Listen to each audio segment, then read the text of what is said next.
दिल्ली सरकार राजधानी में बने कूड़े के ढेर को खत्म करने के मिशन पर लगातार नजर आ रही है। इस कड़ी में मुख्यमंत्री भलसवा ओखला के बाद अब गाजीपुर लैंडफिल साइट पहुंचे हैं। वहां जाकर उन्होंने सफाई कार्य का निरीक्षण किया है। वहां पर आम आदमी पार्टी के विधायक कुलदीप कुमार, दुर्गेश पाठक, दिल्ली नगर निगम के मेयर शैली ओबरॉय, स्थानीय निगम पार्षद के साथ अन्य आम आदमी पार्टी के कार्यकर्ता मौजूद रहे। सीएम अरविंद केजरीवाल लगातार दिल्ली के बड़े लैंडफिल साइट पर जाकर वहां चल रहे कार्यों का जायजा ले रहे हैं। इसी कड़ी में ओखला के बाद आज गाजीपुर लैंडफिल साइट पर पहुंचे, जहां कूड़े के पहाड़ को खत्म करने के लिए काम चल रहा है। बता दें कि आम आदमी पार्टी ने एमसीडी चुनाव के समय कहा था कि अगर उनकी सरकार एमसीडी चुनाव जीतती है तो दिल्ली में सभी बड़े कूड़े के पहाड़ ध्वस्त किए जाएंगे।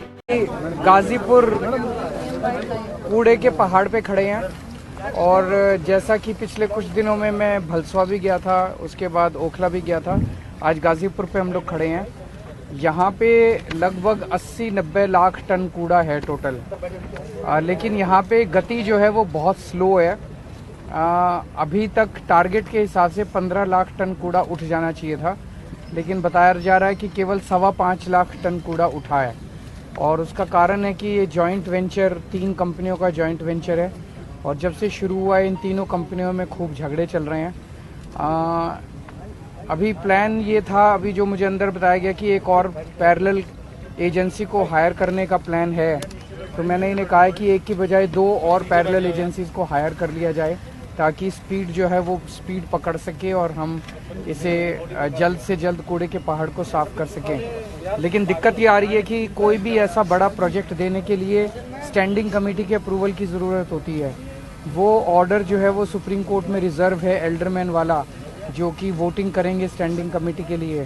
तो जैसे ही सुप्रीम कोर्ट का ऑर्डर आएगा, स्टैंडिंग कमेटी का गठन होगा और 2 नई एजेंसीज़ को लेके आया जा सकता है। उस वक्त ये भी सोच लेंगे कि इनको रखना है कि नहीं रखना, ये जो अभी मौजूदा जिनका झगड़ा चल रहा है। लेकिन यहाँ पे जो है प्रोग्रेस जो है वो संतोषजनक नहीं है बिल्कुल। सर आगे क्योंकि आपने तीनों का दौरा कर लिया है अब, तो अब क्या कह सकते हैं, कब तक अलग-अलग? भलसवा वाला तो हमें उम्मीद है कि देखिए सबसे बड़ी प्रॉब्लम ये आ गई, हम एजेंसीज और नहीं ला सकते हैं जहाँ भी। जैसे भलसवा वाला टारगेट से ज़्यादा चल रहा था, लेकिन कॉन्ट्रैक्ट ही उन्होंने 45 लाख का दिया हुआ है और 30 लाख का दिया है जो कि 45 लाख तक एक्सटेंड किया जा सकता है, लेकिन वहाँ पे 65-70 लाख है, तो एक और एजेंसी को तो लाना ही पड़ेगा।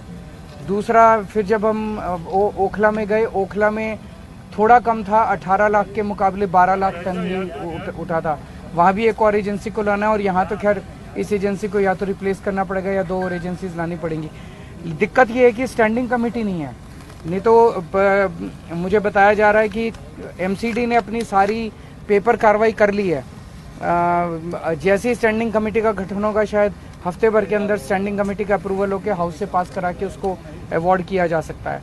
तो जैसे ही गठन होता है वैसे ही हम इसको करेंगे। एजेंसियों का जो एक्शन है, चुनाव आने वाला है, तो चुनाव से पहले क्या आप ट्रेंड देख रहे हैं एक तरह का जो जांच हो रही है या जो एक्शन लिया जा रहा है? ये पूरे देश के अंदर ही हम लोग देख रहे हैं कि किस तरह से झूठे केसेस लगा के विपक्ष के नेताओं को, पार्टियों को, विपक्षी लोगों को एक तरह से निष्क्रिय करने की कोशिश की जा रही है, डराने की कोशिश की जा रही है। कई लोगों को तोड़ के बीजेपी अपनी पार्टी में शामिल कर रही है। ये जनतंत्र के लिए अच्छा नहीं है। एक तो ये है। दूसरी बड़ी बात जो मैं देख रहा हूँ वो ये कि केवल नेताओं को, विपक्षी नेताओं को टारगेट नहीं किया जा रहा, देश भर में बिजनेसमैन को भी बहुत बुरी तरह से टारगेट किया जा रहा। आज बड़ा दुख होता है कि पिछले 5-7 साल के अंदर लगभग 12-13 लाख हाई नेटवर्थ इंडिविजुअल्स, का मतलब जो बहुत अमीर लोग थे, जो देश में इन्वेस्टमेंट करते थे, जो इंडस्ट्री चलाते थे, जो बड़े बड़े व्यापार चलाते थे, हज़ारों लाखों लोगों को रोज़गार देते थे, उन्होंने भारत की नागरिकता छोड़ के विदेशी नागरिकता ले ली है। वो भारत छोड़ के चले गए हैं, अपने बिजनेस यहाँ पे बंद कर दिए हैं। उनके पीछे भी ईडी छोड़ रखी है, उनके पीछे इनकम टैक्स छोड़ रखा है, सीबीआई छोड़ रखी है। ये पूरे देश के अंदर जो डर का माहौल पैदा किया हुआ है, केवल पॉलिटिक्स में नहीं, बिजनेस में, व्यापार में, इंडस्ट्री में, जो पूरे देश के अंदर एक डर का माहौल है, ये देश के लिए अच्छा नहीं है। देश तरक्की नहीं कर सकता। हम चाहते हैं कि हम चाइना से कंपटीशन करें, चाइना से कंपटीशन कैसे करेंगे? चाइना में घर घर में इंडस्ट्री चल रही है। हमारे यहाँ तो जो बड़ी बड़ी इंडस्ट्री है उनको ही नहीं चलने दे रहे, उनको सबको बंद करते जा रहे हैं। सबके पीछे एजेंसी छोड़ रखी है। ऐसे एजेंसी का गेम खेल के देश तरक्की थोड़ी करेगा। हमें तो वो सारे स्टेप्स उठाने हैं जिससे बिजनेस खूब तरक्की करे, व्यापार खूब तरक्की करे, इंडस्ट्री खूब तरक्की करे। भय का माहौल खत्म होना चाहिए, तभी तो देश आगे बढ़ेगा। जब राहुल गांधी की जब सदस्यता गई आपने खुलकर सपोर्ट किया, लेकिन जो संजय सिंह के मामले में कांग्रेस जो है शर्तों के साथ ना करे क्या फर्क पड़ता? देखिए पूरा का पूरा इन्होंने हमारी इतनी जांच करा ली, कुछ निकला? बस घोटाला बोले, बस घोटाला हो गया, कुछ नहीं निकला उसमें, सारी जांच करा ली। बोले स्कूल के क्लासरूम बनाने में घोटाला कर दिया, सारी जांच करा ली, उसमें कुछ निकला। फिर बोले बिजली का घोटाला हो गया इतने 1000 करोड़ रुपए का, उसमें कुछ नहीं निकला। फिर बोले सड़कों के बनाने में घोटाला हो गया, उसमें कुछ नहीं निकला। पानी का घोटाला हो गया, उसमें कुछ नहीं। अब ये धीरे धीरे पता चल रहा है, कल सुप्रीम कोर्ट की सुनवाई आप सब लोगों ने सुना कि ये पूरा शराब घोटाला भी फर्जी है। मैं तो शुरू से ही कह रहा था कि एक पैसे का कोई लेन देन नहीं हुआ। जज कल बार बार पूछते रहे, भाई कोई तो दिखाओ, एक पैसा तो दिखाओ, कहीं सबूत तो एक सबूत नहीं है इनके पास, एक सबूत नहीं है। तो पूरा का पूरा शराब घोटाला फर्जी है। थोड़े दिन के अंदर ये शराब घोटाला बंद हो जाएगा, एक और ले आएंगे। मतलब इनको पूरा टाइम इनको केवल और केवल लोगों को एजेंसीज में और इन सारी जांचों में उलझा के रखना है। काम ना खुद कुछ काम करेंगे ना लोगों को कुछ काम करने देंगे। अप्रूवल के बयान के आधार पर कल सुप्रीम कोर्ट में भी चर्चा हो रही थी कि इसको आधार बनाया गया और संजय सिंह को और उनके ये सारे सब कुछ खत्म हो जाएगा, सब कुछ कुछ है ही नहीं, सब झूठ है। कल संजय सिंह ने भी सब कुछ झूठ है, ये बयान झूठ है। तंग कर करके, टॉर्चर कर करके बयान लिए गए हैं, लोगों को जबरदस्ती कर करके बयान लिए गए हैं, सारे बयान झूठ हैं, कुछ है ही नहीं। लेकिन मैं तो ये कह रहा हूँ, अभी तो ये देख लेना, थोड़े दिन में शराब घोटाला खत्म, कहेंगे शराब घोटाले में कुछ नहीं मिला, फिर एक और नया ले आएंगे। कोई अंत थोड़ी है। नीयत खराब है इन लोगों की, काम करने नहीं देना चाहते। दिल्ली में इतने काम हो रहे हैं, आप भी काम करो ना।